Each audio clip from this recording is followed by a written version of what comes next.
Ini betul Mbak Dia sampai perikatan ini ya? Pak. Ya mungkin kalau saudara baca slide saya yang sebelumnya, perikatan itu ada di tengah-tengah kalau nggak salah. Tapi ini saya tarik ke depan, jadi saya nanti kalau ada perubahan komunikasi sama Mbak Dia, kemudian Mbak Dia silahkan di-share pada teman-teman semuanya ya. Tapi materinya ada yang tambah nanti. Baik, perikatan sebagaimana yang kemarin saya jelaskan, buku ketiga KUH Perdata mengatur tentang perikatan. Tapi definisi perikatan sendiri tidak diatur dalam KUH Perdata.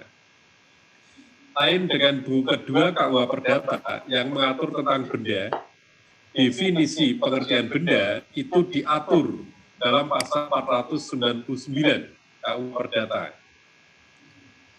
Jadi sekali lagi kuliah kemarin saya menjelaskan, kalau buku kedua tentang benda, benda itu definisinya diatur dalam pasal 499. Tapi kalau buku ketiga KUH Perdata mengatur tentang perikatan, KUH Perdata tidak mendefinisikan tentang perikatan. Hanya diawali pasal 1233 KUH Perdata, sumber perikatan bisa dilahirkan. Tolong dilahirkan. Berarti panahnya masuk. Dilahirkan bisa karena persetujuan atau perjanjian dan karena undang-undang. Nah inilah kalau kemudian melanggar setiap perjanjian, itu pasti melahirkan prestasi. Prestasi bisa memberikan sesuatu, berbuat sesuatu, atau tidak berbuat sesuatu. Yaitu dalam pasal berapa? Prestasi. Pasal yang paling mudah diingat. 1234. Itu, jadi setiap perjanjian akan melahirkan prestasi, prestasi bisa memberikan sesuatu, berbuat sesuatu, atau tidak berbuat sesuatu, ya pasal 1234. Sedangkan kalau sumber perikatannya undang-undang, tolong saya selalu mengatakan, sekali lagi ya, tolong, kalau saudara membaca undang-undang dalam KUH Perdata, tolong saudara artikan itu sebagai peraturan perundang-undangan.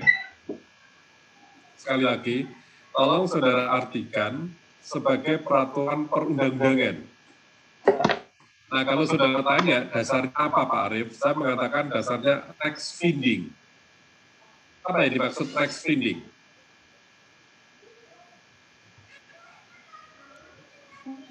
Tax finding. Apa yang diputuskan oleh hakim? Penemuan hukum. Apa yang diputuskan oleh hakim? Penemuan hukum yang dilakukan oleh hakim. Ya, tax finding, ya, menemukan hukum, betul ya. Dan ini terkait dalam sistem hukum, itu ada dua yang berkembang ya, sebenarnya banyak. Civil law dan common law ya. Kalau civil law, fungsi dan peran hakim itu sebagai tax finding, menemukan hukum. Tapi kalau common law, hakim itu sebagai judge makes law, pembuat hukum. Jadi saya mengatakan tax finding, menemukan hukum. Jadi dari undang-undang saya terjemahkan berupa peraturan perundang-undangan yang diatur dalam Undang-Undang Nomor 15 Tahun 2019, yang lama Undang-Undang Nomor 10 Tahun 2004, kemudian diperbarui Undang-Undang Nomor 12 Tahun 2011, yang terakhir Undang-Undang Nomor 15 Tahun 2019 tentang pembentukan peraturan perundang-undangan. Diatur dalam pasal 7 angka 1 dan pasal 8 angka 1. Kenapa ini kuliah awal saya pertegas undang-undang, saya artikan aturan perundang-undangan? Nanti kalau kemudian saya bicara asas perjanjian 1338, asas fakta sunt servanda, artinya kekuatan hukum perjanjian sama dengan undang-undang. Berarti nanti kalau kita bawa ke peraturan perundang-undangan kita, peraturan undang-undang itu berada di nomor 3 tata urutan. Yang pertama Undang-Undang Dasar 45, yang kedua ketetapan MPR, yang ketiga Undang-Undang atau Perpu, yang keempat peraturan pemerintah, yang kelima peraturan presiden, yang keenam peraturan daerah provinsi, yang ketujuh peraturan daerah kabupaten kota. Kemudian dalam pasal 8 angka 1-nya, selain yang tersebut atas pasal 7 angka 1, termasuk peraturan perundang-undangan, diantaranya adalah keputusan MPR, DPD, Ombudsman, OJK, BI, Mahkamah Konstitusi, Mahkamah Agung, Menteri, Gubernur, Bupati, Wali Kota, sampai kepada peraturan desa. Ya. Nah, kembali kepada perikatan. Ya. Jadi nanti kalau sumber perjanjian, sumber perikatannya undang-undang, kalau tidak melaksanakan terjadi perbuatan melanggar hukum. Ya. Jadi sekali lagi undang-undang saya tafsirkan peraturan perundang-undangan. Nanti saya khawatir kalau saudara sama saya juga diskusi tentang asas fakta servanda, apakah kemudian bisa diartikan perjanjian lebih tinggi daripada peraturan pemerintah, peraturan presiden dan perda, apabila kita menggunakan asas lex superior, peraturan yang lebih tinggi meniadakan peraturan yang berada di bawahnya. Jadi kita start dulu ya, itu pengertiannya perjanjian sama dengan kontrak nanti ya. Sebab nanti pada saat tertentu saya menyebut perjanjian, pada saat yang lain saya menyebut kontrak. Oke, kita lanjutkan. Perikatan adalah hubungan hukum yang mempunyai akibat hukum ya maksud saya. Sebab ada hubungan hukum yang tidak menimbulkan akibat hukum. Yang kita kenal istilahnya skul dan haftung. Apa yang dimaksud skul? Apa yang dimaksud skul? Skul dan haftung. Skul itu kewajiban yuridis. Skul itu kewajiban berprestasi. Haftung itu kewajiban yuridis. Jadi misalkan saudara membeli narkoba dengan cara kredit atau dengan cara belum lunas, maka apabila si pembeli ya, kemudian melakukan prestasi dan si penjual menagih sisanya, maka secara hukum si penjual tidak dilindungi haknya untuk menagih. Artinya, dalam hubungan ini si pembeli ada kewajiban berprestasi, tetapi tidak ada haftung, tidak ada kewajiban yuridis. Artinya, kalau kewajiban berprestasi tidak dilakukan, tidak bisa dikenai sanksi hukum. Karena apa? Objek perjanjiannya adalah yang dilarang. Jadi jual beli narkoba kan dilarang, benda narkoba dilarang. Hubungan hukum dalam lapangan harta kekayaan. Harta kekayaan adalah berupa harta benda yang diatur dalam pasal 1131 KUH Perdata. Ini yang disebut alas hak jaminan umum. Semua benda, baik yang bergerak maupun yang tidak bergerak, baik yang sudah ada maupun yang akan ada di kemudian hari, itu sebagai jaminan pelunasan perikatannya. Perikatan, bukan perjanjian, bukan undang-undang. Berarti bisa utang piutang karena perjanjian dan bisa utang piutang karena undang-undang. Ada nggak utang piutang karena undang-undang?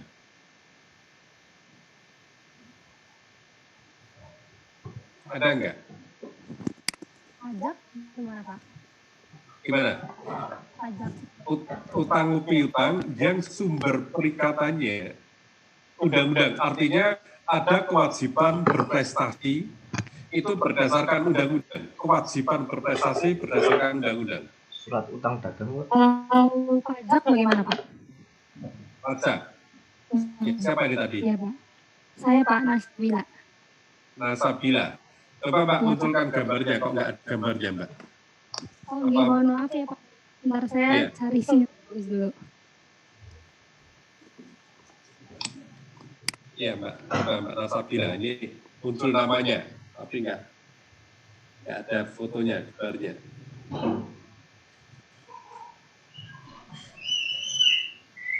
Sekarang adiknya nggak usah dibuat bikin langsung. Ya, betul, Mbak Nasabila. Jadi pajak yang misalkan PBB, jadi pembayaran PBB itu sumber perikatannya karena perintah peraturan perundang-undangan. Ya. Makanya kalau saudara ada yang bawa KUH Perdata, kreditur itu ada dua, pasal 1132, kreditur umum, saing, biasa disebut kreditur concurrent, dan kreditur yang didahulukan. Ada yang bawa KUH Perdata 1132. Kalau 1131 tadi semua benda baik barang bergerak maupun tidak bergerak. Kalau 1132 kreditur, satu tidak persis ya kata-katanya, tapi intinya di situ. Kreditur menurut 1132 itu dikenal ada dua.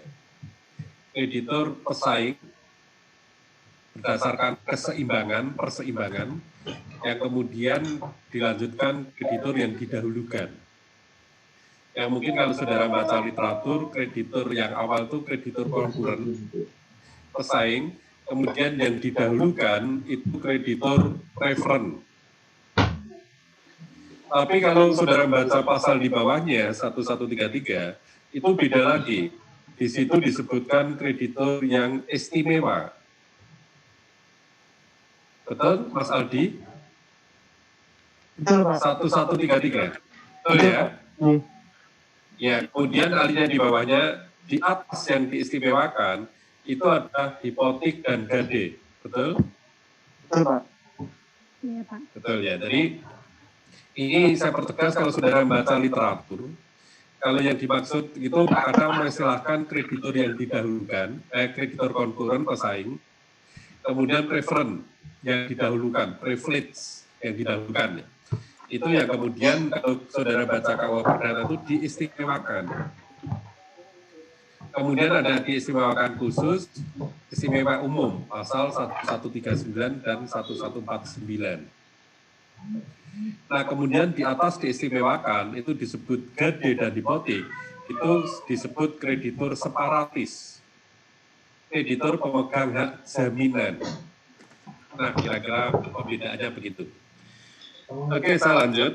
Perikatan hubungan hukum dalam lapangan harta kekayaan, artinya yang mempunyai nilai ekonomis, antara dua pihak atau lebih. Jadi setiap perikatan atau perjanjian itu minimal melibatkan dua pihak atau lebih. Tidak mungkin perjanjian hanya melibatkan satu pihak. Di mana pihak yang satu berhak atas prestasi, sedang pihak yang lain berkewajiban untuk berprestasi. Jadi ini lebih mengarah kepada perjanjian timbal balik, perjanjian dua pihak. Perjanjian yang masing-masing pihak melahirkan hak dan kewajiban. Kalau satu pihak hak, satu pihak kewajiban, satu pihak kewajiban, satu pihak hak. Ini yang biasa disebut, dicontohkan dalam perjanjian jual beli sewa menyewa. Tapi nanti perjanjian tidak hanya dua pihak, ada perjanjian bersyarat, ada perjanjian sepihak, ada perjanjian perjudian, perjanjian untung-untungan. Jadi tadi lagi saya katakan, kalau ada sekul itu ada kewajiban prestasi. Jadi setiap orang yang hutang, kewajiban berprestasi itu ada. Harus, namanya orang hutang wajib mengembalikan. Tapi kalau kemudian objek perjanjian utang piutang suatu hal yang dilarang undang-undang, maka si kreditur itu tidak diberikan perlindungan hukum apabila si debitur berprestasi. Jadi kalau debitur berprestasi tidak melaksanakan kewajibannya, maka kreditur secara yuridis tidak diberikan perlindungan hukumnya. Artinya, kalau debitur tidak memenuhi kewajibannya, maka kreditur tidak bisa menggugat melalui pengadilan atau konsep hukum. Ini yang mungkin saudara literatur jarang ya, saya baca juga jarang, tapi memang literatur yang lama kadang masih ada. Jadi kalau saudara dengar school itu kewajiban berprestasi, haftung itu kewajiban yuridis. Jadi kalau konsep utang piutang, prestasi itu wajib, udah apapun. Apakah itu suatu utang piutang yang dilarang, kewajiban mengembalikan itu wajib. Tapi kalau kita bicara haftung, kalau kemudian objek perjanjian utang piutang suatu hal yang dilarang, maka kewajiban yuridisnya akan menjadi hilang. Ini saya sampaikan walaupun jarang ya, jarang literatur bahas itu. Tapi kalau saudara menemukan kata school dan haftung, yang dimaksud school itu kewajiban berprestasi, sedang haftung itu kewajiban yuridis. Otomatis nanti kalau ada kewajiban yuridis, pasti ada kewajiban prestasi. Tapi kalau ada kewajiban prestasi, belum tentu ada kewajiban yuridis. Makanya kalau saudara belajar tentang syarat sahnya perjanjian, terutama unsur yang ketiga dan keempat. syarat objektif. Apabila syarat objektif atau salah satu syarat objektif tidak dipenuhi, maka perjanjian tersebut batal demi hukum. Artinya bahwa perjanjian tersebut sejak semula dianggap tidak pernah ada. Lanjutnya, hubungan hukum mengikat para pihak yang melakukan perikatan untuk melaksanakan kewajibannya masing-masing sebagai akibat hukum, menimbulkan konsekuensi hukum apabila kontestasi berupa sanksi hukum. Nah, kalau saya mengutip seperti ini, saudara pernah membaca literatur nggak? Kira-kira ini tulisan siapa ini? Hubungan hukum, ada tanda penghubung, kemudian dalam kurung sebagai akibat hukum ada penghubung lagi, menimbulkan kontestasi berupa juga ada penghubung. Menurut saudara, saudara pernah membaca literatur dengan cara menulis seperti ini nggak? Nggak sampai detail itu ya, saudara? Atau malah nggak pernah baca? Pernah baca hukum perjanjiannya J. Satrio? Belum, Pak. Belum. Itu tulisannya banyak sekali nih. Ini saya kutip di situ. Jadi Pak J. Satrio biasanya seperti ini. Jadi beliau dosen Unsud, Purwokerto, S1-nya hukum, S2 notaris. Tapi bukunya bagus sekali, diakui oleh Profesor Doktor juga. Jadi pada waktu itu Prof. Isnaini, dosen UNER, pernah kita undang ngajar di Unsud Purwokerto. Kemudian beliau itu penasaran pengen ketemu dengan Pak J. Satrio. Akhirnya ketemu juga, karena beliau mengakui tentang kemampuan ilmiahnya, intelektualnya dalam buku-bukunya itu banyak sekali dipakai. Justru Prof. Isnaini mengatakan, pada waktu itu saya yang jemput di mobil, mengatakan kalau Pak J. Satrio itu di Surabaya akan diusulkan menjadi guru besar. Berarti Profesor Doktor mengakui keilmuannya Pak J. Satrio yang notabene pendidikannya S2, notaris dari UI. Beliau ada di Purwokerto ya, jadi bagus memang. Oke, kita lanjutkan. Hubungan hukum mengikat para pihak yang melakukan perikatan untuk melaksanakan kewajibannya masing-masing. Berarti pasti ada kewajiban. Menimbulkan konsekuensi hukum apabila kontestasi. Apabila kemudian salah satu pihak tidak melaksanakan perjanjian, melaksanakan tetapi terlambat, melakukan apa yang seharusnya tidak boleh dilakukan, atau melakukan tidak sebagaimana yang seharusnya. Itu unsur kontestasi.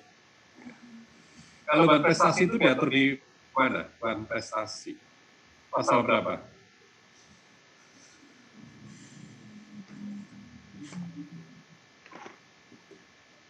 Ya, simpang siur itu. Ada yang menulis 1243, ada yang menulis 1236, ada yang menulis 1238 dan 39.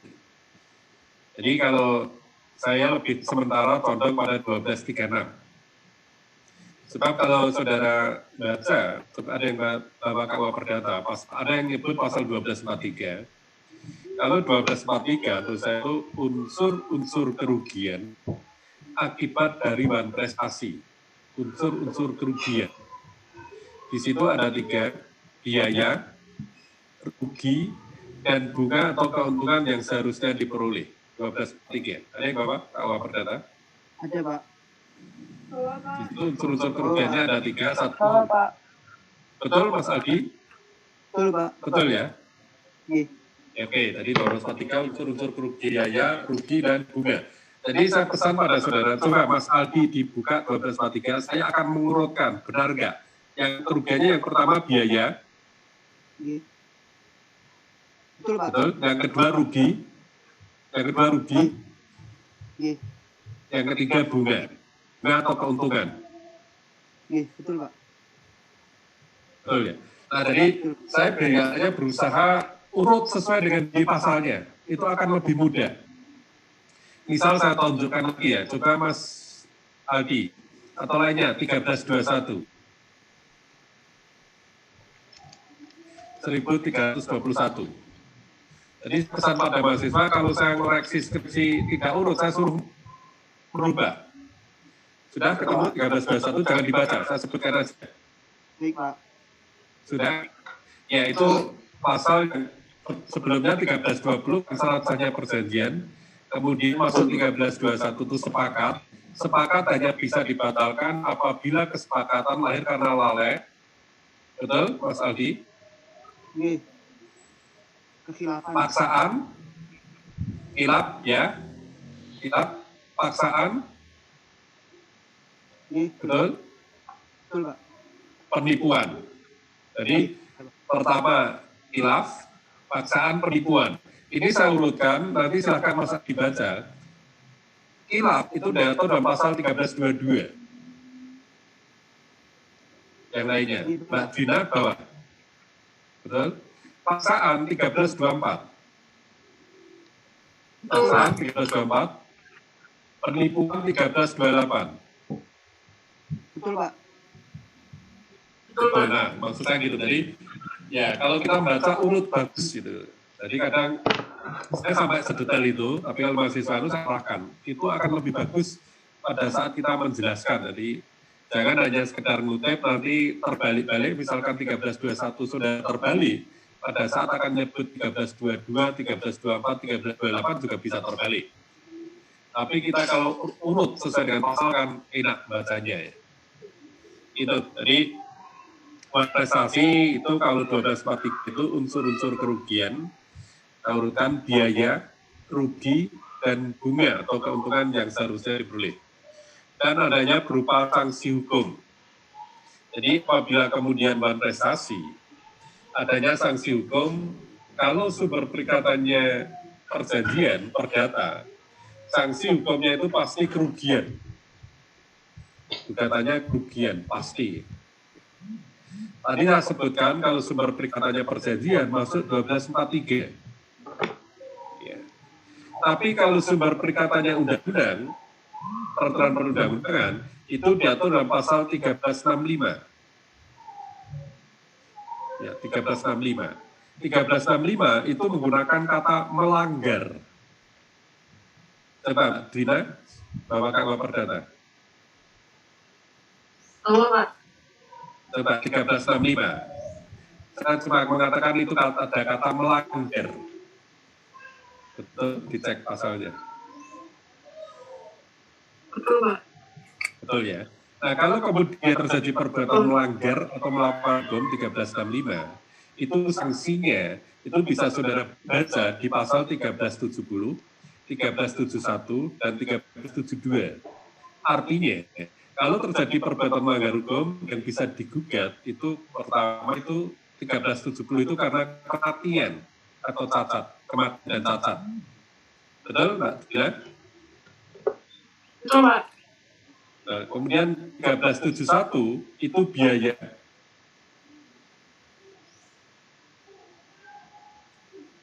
Betul, Mbak Dina? Ada kata biaya. Selain penggantian biaya penyembuhan. Ya, biaya ya, berarti biaya. Yang harus dikeluarkan. Betul. 1372-nya penghinaan atau pencemaran nama baik. Iya, betul, Pak. Nah, artinya, saya jelaskan, kalau perbuatan melanggar hukum, meninggal, itu bisa dituntut. Dasarnya 3 kalau meninggal kan berarti kerugian imaterial. Kemudian, atau cacat tetap. Kemudian 1371 biaya, misalkan, perbuatan melanggar hukum saya nabrak orang di jalan. Nah kan pasti melanggar undang-undang lalu lintas. Bukan perjanjian loh, nggak mungkin. Saya nabrak seseorang dengan perjanjian, nggak mungkin. Pasti melanggar undang-undang kan. Nah kalau kemudian korban memerlukan biaya perawatan di rumah sakit, itu mereka bisa menggugat saya berdasarkan pasal 1371. Nah kalau kemudian pencemaran nama baik penghinaan, misalkan ada mahasiswa menghina saya tidak terima, bisa saya gugat telah terjadi perbuatan melanggar hukum menghina. Kalau gugatan perdata, pasti saya gugat ganti rugi, pasti sudah. Jadi misalkan mahasiswa menghina saya tidak terima, saya gugat